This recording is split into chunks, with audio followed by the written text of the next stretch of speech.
Gutom na gutom ang girl na to. Madaling araw na hindi pa ako makatulog, be. Paano ba naman? Nagkikrave ako ng pares. Buti na lang nandyan si Dave. Kasi sinatisfied niya yung cravings ko. Hello. Dave. Hello. Tulog ka na? Tulog na. Nagugutom ako. Tara magpares. Nagkikrave ako ng pares. Di ako makatulog. Ano? Di ako makatulog. Nagkikrave ako ng pares. Tara, kain tayo. Sige, wait lang. Gigisingin ko si Petara na. Pagisingin Libre mo ha, libre mo. Tayong dalawa na lang kaya. Gisingin ko si Ben. Sasama siya. Sure. Tsaka si Lawrence. Kasama ba yan? Baka hindi siya Oo, edit pag hindi gumising. Nagugutom na ako. May alam ka malapit na parasan? Meron. Dito na din. Lagi namin pinupunta ni Kuya Lawrence. Tara, nagugutom na talaga ako ngayabag na ito. Sige. Wait na lang kita sa labas. Sige. Natutulog tong alcab na to. Ginising ba naman ako para kumain? Syempre, sino ba naman tong alcab na to para tumanggi? Sayang. Libre. Anong gagawin? Be, tara, tayo ka na dyan. Kakain tayo. Kakain tayo. Nagugutom ako. Gusto ko pares. Anong oras na ba? Tara na. Nasa isang phone. Tara, Lawrence. Kain tayo, pares. Pares. Ayos ah. Oo. Grabe ka naman mag-ayad at oras na. Gutom talaga ako. Hindi ako makatulog. Libre mo ba? Libre ni Dave. Ha? Tinawagan ko si Dave. Ginising ko siya.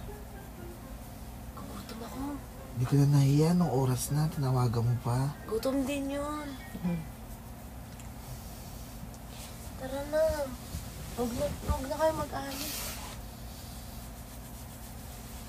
Bigla-bigla ka naman nagigising. Gutom na ako. Nagugutom ako. Hindi ako. Dami-daming pagkain sa baba.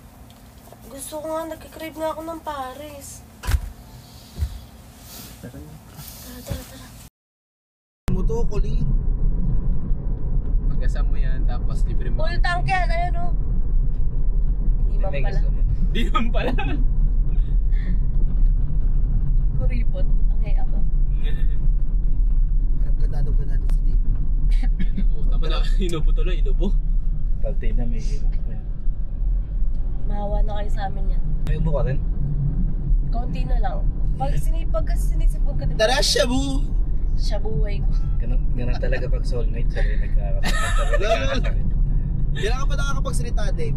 Ha? Nakakalaw dati pipig ka. Uy, nagbago na ako eh. Alam mo bang iba na ang tama sa inyo?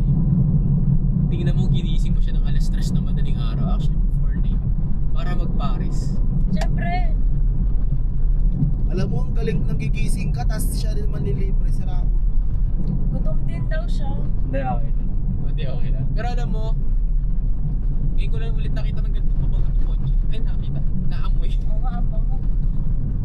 Lagi nang prepared gawa mo. Hindi na amoy taxi. Hindi na siya amoy taxi. Dati kasi pag sasakay namin dito eh. Amoy taxi. Ngayon. Amoy amoy single dad. O yun, inubuto nito eh. Baka meron ka. Ha? Baka di lang namin alam. Amoy four dad. Kalawot. Ano? Kalayo. Kalayo. Kalawot. Wag Dave. Matuntun na. Malawot pala. Lalo ko may ranop na. Ano yun? May alam din akong Kapampangan. Koy Nicolay. Audio ko lang ganda ka. Ayun. Kanta yun eh. At least Kapampangan. Dave niya tumatapang. Dave ha? You ha? May lihim ka talagang pagtingin kay Colleen ha? Beauty and the Beast yarn? Ano yung pares? Ay, ito pa. Wait lang. Ano yung Popeyes? Ang dami mong tanong! Uy, Pop Ice! Ay, hindi. Popeye yan! Ay, Popeye. Anong Pop Ice? Magkakatabi ang hayop ka. Siyempre, Nag-aaral ka ni may Mert, ganyan yung S eh. iniiyak. Oh. Alam mo na, Pinag-aaral ka ni Mert. alam mo na, face mo, papaya, pumuputok ng mata. Ay, ano? Pop eyes. Alam mo, Papa, isang hayop ka. never sumagi sa isip ko yung Pop Gagi, Eyes. ayan. Kaya nga. Pop Ice yan, Pop Ice. Pop eyes. Pop Eyes. O siya, sige, sabi ni Pop Dave, may Pop Eyes. Ano masasabi mo kasi first time mo kakain ng pares? Dave, ito gusto ko, Dave. Oh.